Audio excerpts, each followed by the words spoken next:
As you can see, it will be an immersive environment, the best of California's history and the best of Walt's history.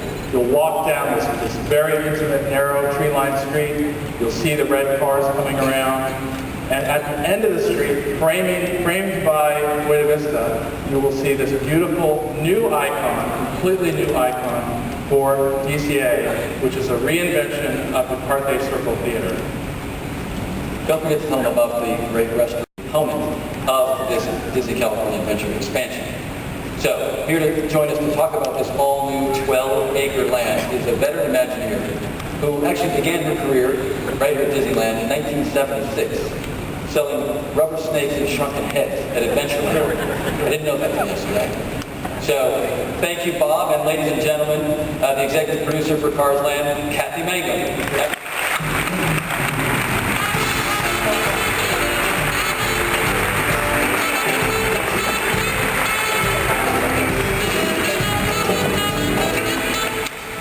Thanks for coming over to the job site.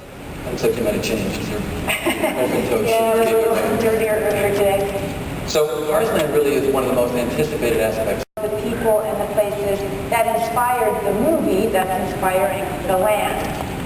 Because in Cars Land, our guests are going to be able to get to go into the shops and the restaurants that are owned and run by characters like Flo and Ramon and Lizzie, and it was really important to us that we make their places reflect all their personalities. There's a couple places they were very specifically inspired by, and one of them is shown up on the screen here, and that is the Yellow Horse Trading Post in Arizona. You can see that there's beautiful rock formations, and we incorporated a lot of those formations into our own mountain. Another Rockworks might actually be bigger than that. I think our rock is bigger too. It's so spectacular.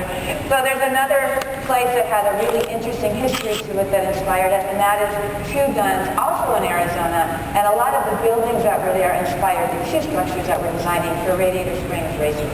And along the way, believe me, we really met some interesting characters. Okay, I think I recognize most of the people in this picture, but who's the Imagineer in the striped pants? His name is Harley Russell, and he and his wife Annabelle, and what he's wearing is what he calls redneck tuxedo. He and Annabelle are the mediocre music makers of Eric, Oklahoma. They are huge fans of Cars Land, and we've even made them honorary Cars Land team members.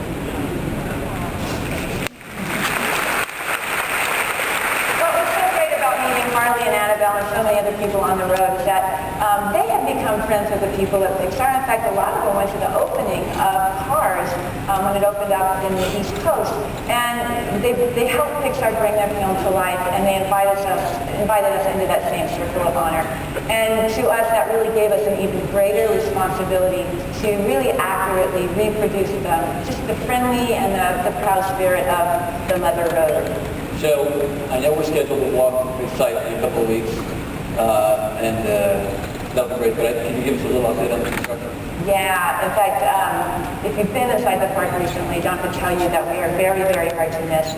But a couple of days ago, I took a photographer out on site, and we got some views that you can only see if you walk Cars Land. So what we're looking at now, this is going to be our Route 66. This is our main street. It is the heart of Radiator Springs. And you can see off to the right, that is Ramon's House of Body Art, which will be a merchandise location for us. And off to the left, with the building with the tire canal, that is going to be Luigi's Dealer Tires. And at the end of the street there, you see the white steel frame building. That is the framing for the courthouse that will anchor the end of Route 66 for us. And you see off in the distance our mountain. Now this is, I think, gotta be the world's largest wingnut. This day that we were out taking photos happened to be the day that we topped off Flo's V8 Cafe with this wingnut on top of the rotunda. So you can see that from a couple of views in the park now, that it was an exciting milestone for us. And I can tell you, I've never worked on a project before where I can say wingnut as often as I'm saying wingnut. So the whole place is just going to be great. What we're looking at now are Sally's Cozy Cones. The Cozy Cones will be location for snack foods. It's going to look a little bit like what just flew over to the right when it's think of it as a cornucopia of food. Sally loves her cones. And of course, this is the play field for Luigi's Flying Tires. Luigi's Flying Tires. I probably don't have to tell this group is based on the old flying saucer attraction in Tomorrowland that closed in the mid-60s. You'll be able to get into your Credit City brand tire. Gusta Bear will come up from beneath you. Luigi will tell Guido to turn on the air compressor, and you'll go off flying. I have a tiny little update. We walked the site today with John Lasseter. We turned on the fans. We stood on the floor, and we are getting ready to test this ride. We're going to do ride testing in a couple of weeks, so we are very excited about this one.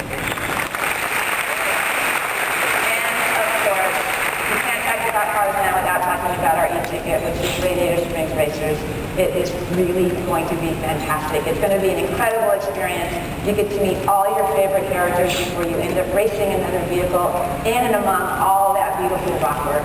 And Tom, as you know, you tested it with us last summer. We had a test track up, and you know how much fun this is going to be. I did test ride. In fact, John Lasseter and I got to go and take a ride together. It was phenomenal. We just kept saying, go again, go again. Now, speaking of John, by the way, I know you walked through the site with me today, and he's been a guiding force throughout the event, really, in Cars Net. Now, John's known for many things: his amazing creativity, his passion for storytelling, and his unique fashion sense. John, are you here? John never makes a move without one of his trademark shirts. And if I'm not mistaken, that was an inspiration for you here at Cars Net too, right? Yeah, John has a Hawaiian-style shirt for all occasions, including some of these that are based on Route 66. So believe it or not, we asked him to go into his closet and bring us this Hawaiian-style shirt that have these different prints on them, and we gave them to our costume designers who designed for our cast members. And so when Cars Net opens, you will see some cast members wearing custom Cars Land Hawaiian-style shirts just for this land, all because of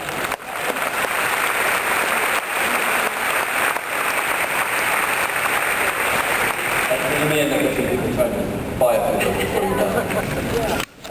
So really, one of the greatest things that we get to do at Parks and Resorts is to take these great stories and characters and sort of dive in, expand on them in a really immersive way. I know you're doing that here, so can you talk a little bit about some of the new stuff that you're creating? Yeah, we are. We got to work with the filmmakers from the very, very beginning, and by doing this, you get some really great backstory that we are being able to put into, from the local cars that we're putting into Cars Net that you'll only see here. The first thing you'll come across is Stanley's Oasis, and that's based on these great sketches that Pixar did for the movie. It's something that they wanted to include in Cars, but they ran out of time for. So once we saw these sketches, we realized that we'd found the perfect design solution for the coverage structures that we needed for our queue at Radiator Springs Racers. And these are actually coming out of the ground now. So we are creating a location where cars can get a fill up of cool water from Stanley, and he is the town founder of Radiator Springs. So the story goes, Stanley was a traveling salesman, and he found that he could make some money by selling radiator caps to cars that had overheated. So what he did was he offered them sort of free cool water fill up from the original Radiator Spring, which we will be building. You can see the original spring. And then he made his living selling them radiator caps to replace the ones they had blown. Of course, as he became more prosperous, he added more businesses, and that was the town of Radiator Springs. So it's really great that we get to get a little bit more into our personalities and characters. So the other backstory that is not seen in the films that you get to see here is a place called Tail Light Caverns. Now we had gone to Pixar to talk to them about an ending to the attraction that we were calling Cars Bad Caverns. And John Lasseter, as usual, took that idea, ran with it, and made it a little bit better, and we're calling it Tail Light Caverns. And it's a space filled with stalactites and stalagmites. We call them stalaglites that would look like glowing red taillight formations that will look like Cadillac taillights, and it's classic cars. So it's going to be glowing and beautiful and just spectacular. So I can tell you, I just came from the site, and it is so exciting to watch this land come to life and change every day and getting a little bit closer to reality. Every time I walk it, we've got trees going in. The mountain is slowly revealing itself as we pull down the scaffolding. And I cannot wait to show it to you all next summer when we officially open. It's awesome.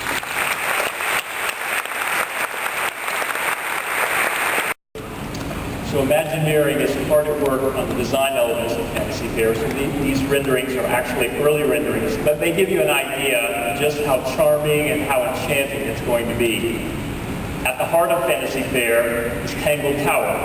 It's an iconic sculpture inspired by the film that serves as a central gathering point for all. So Bruce and I talked a little bit earlier about how special our princess experiences are.